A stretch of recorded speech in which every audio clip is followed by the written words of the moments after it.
말씀으로 하루를 여는 복된 새벽, 하나님께서 우리에게 주시는 귀한 말씀은 창세기 21장 11절에서 12절까지 되겠습니다. 온라인으로 동참하는 여러분도 다 함께 성경을 펴주시고 함께 말씀 속으로 들어가 보실까요? 아브라함이 그의 아들로 말미암아 그 일이 매우 근심이 되었더니 하나님이 아브라함에게 이르시되 내 아이나 내 여종으로 말미암아 근심하지 말고 사라가 내게 이런 말을 다 들으라. 이삭에게서 나는 자라야 넷이라 부를 것임이니라. 아멘. 100세에 아들을 낳았던 아브라함 얼마나 기뻤을까요? 너무 행복했어요. 날마다 해피했어요. 날마다 천국 같은 삶을 살았고 잔치집 축제 인생을 살았습니다. 그런데 오늘 본문에 보면 약속의 아들, 언약의 아들 이삭 때문에 가슴 아픈 사건이 생겼어요. 너무 힘들었어요. 무슨 일일까요? 어떤 내용일까요? 우리 11절에 보면 아브라함이 그의 아들로 말미암아 그 일이 근심이 되었더니 그랬습니다. 이 말이 무슨 말이냐면 그의 몸종이었던 하갈의 아들 이스마엘이 17살 그리고 18살 정도 추정되는데 그때쯤 됐을 때 한 4살쯤 된 아이 이삭을 데리고 놀다가 아이를 막 괴롭힌 거예요. 아이를 막 갈구는 거예요. 아마 집에 갔을지도 모르겠어요. 이 광경을 아브라함과 사라가 본 것입니다. 여기 어린 이삭을 놀렸다는 말은 히브리 말로 차하크라고 하는 단어인데 이것은 비웃다, 조롱하다의 뜻인데요. 특별히 성적인 희롱을 할 때 쓰는 용어입니다. 그러니까 아마 이삭의 그 남자의 신부를 만졌든지 얘 봐라 이게 남자 구실 하겠나 아마 이런 희롱하는 말을 했을 가능성도 있습니다. 이것을 봤던 아브라함은 마음속에 큰 근심이 일었어요. 이게 앞으로 어떤 사건이 날 것인가, 우리 가정을 풍지박산 만들지 않을까, 염려와 걱정이 태산 같아졌던 것입니다. 이런 상황에 하나님이 찾아와서 처방을 내렸어요. 어떤 해법을 제시했을까요? 12절에 보면 하나님이 아브라함에게 이르시되 내 아이나 내 여종으로 말미암아 근심하지 말고 사라가 내게 이런 말을 다 들으라. 사라가 한 말을 들으라는 거예요. 이삭에게서 나는 자라야 넷이라 부를 것임이니라. 저는 이 본문을 읽고 묵상하면서 혼란스러웠어요. 이해가 안 되었어요. 왜냐하면 아브라함의 아내 사라가 몸종이었던 하갈에게 내 남편과 동침하라. 너 시바지가 되라. 아이를 낳아달라. 그렇게 부탁해서 아들을 낳았지 않습니까? 또 남편에게도 하갈에게 들어가서 동침하라고. 그래서 아들을 낳으라고. 여러분 설득하고 건면한 사람이 누굽니까? 사라 아닙니까? 원인 제공자가 사라인데 하나님은 그 사라의 말을 들으라. 이것이 하나님의 해법이고 처방이었습니다. 여러분 이거 이해갑니까?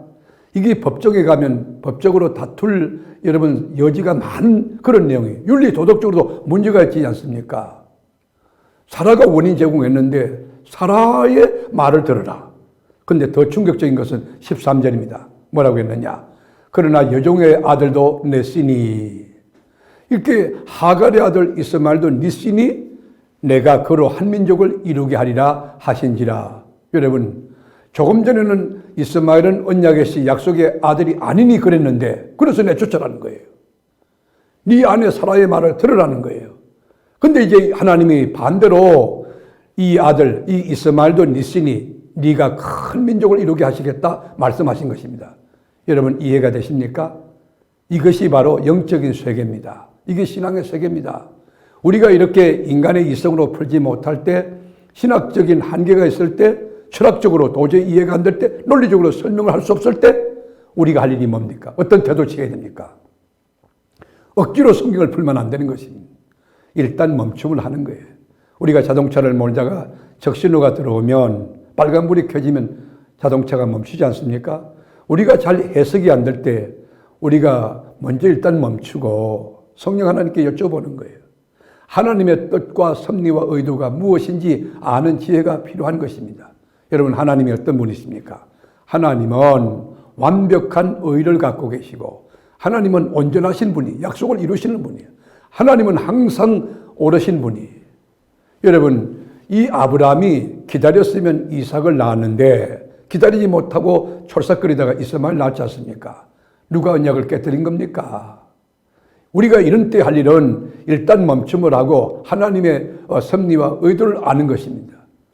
여러분, 왜 하나님께서 몸종 하갈과 이스마엘을 내쫓아라 하신 것입니까? 그것은 아브라함의 가정에 언약을 깨뜨리고 평화를 깨뜨리고 부부관계를 깨뜨리는 원인을 재건하기 위해서였습니다. 아브라함과 이삭과 야곱과 요셉은 언약의 계보요 약속의 시들이었습니다. 아브라함의 가정은 언약 공동체였습니다. 아브라함의 가정은 작은 교회, 정말 거룩한 성소와 같은 작은 성전이었습니다. 그리고 작은 천국이었습니다. 신앙의 울타리가 쳐져 있습니다. 말씀이 있는 가정이, 이 귀한 언약 공동체인 가정이 위협받고 훼손당하고 깨어지는 것을 하나님은 그냥 볼 수 없기 때문에 인간적으로 볼 땐 모질고 아프지만 우리 하나님이 침묵을 깨뜨리시고 내쫓아라 해법을 제시하신 것입니다. 이것은 가정의 순결을 지켜주시기 위함입니다. 하나님의 언약을 세우고 지켜주시기 위한 것입니다. 사랑하는 교우 여러분, 여러분이 신앙생활할 때 또 하나님 말씀을 읽을 때 어떤 사건을 당할 때 해석이 안 되는 게 많이 있을 거예요. 하나님 잘 믿는 가운데도 환난이 오고 어려움이 올 때, 아니 내가 예수 잘 믿었는데, 나 주일 성수했는데, 말씀에 순종하며 살았는데 왜 이런 결과가 Why me? 그럴 수 있어요. 여러분, 인간의 이성으로, 인간의 상식과 지식으로 해석할 수 없을 때, 해결할 수 없을 때 일단 멈춤을 하고 하나님의 뜻이 그 가운데, 그 사건 속에 주님의 의도와 섭리가 있을 거예요. 오히려 믿음을 세워서 오직 의인은 믿음으로 산다 했으니 믿음을 통하여 하나님 영화롭게 하고 주님의 뜻을 세워나가는 언약의 백성으로서 합당한 태도, 합당한 신앙을 가지고 살아가는 지혜가 필요할 것입니다.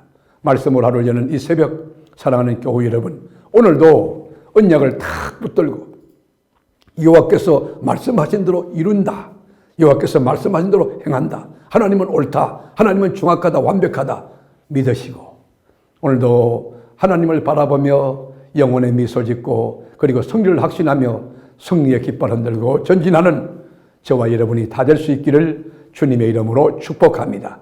기도하겠습니다. 주님, 인간의 상식과 경험으로, 지식으로 이해되지 않을 때 일단 멈춤을 하고 주님께 하나님의 의도와 섭리와 경륜을 여쭤볼 줄 아는 지혜 있는 저희들 되게 하옵소서. 하나님은 언제나 오르시오니 그 사건 속에서, 도저히 이해 안 되는 그 수수께끼 속에서 하나님은 해법을 내시고 하나님의 영광을 드러내고 하나님의 자신의 그 위대하심을 나타내시오니 하나님은 옳습니다. 하나님은 완벽하십니다. 신앙 고백 바르게 하며 오늘도 승리하고 내일도 승리하고 영원히 승리하는 저희들이 되게 하여 주옵소서. 우리를 사망과 저주에서, 율법과 그리고 심판에서 건져주신 나의 구주, 내 사랑하는 나의 전부이신 예수님의 이름으로 기도드립니다. 아멘.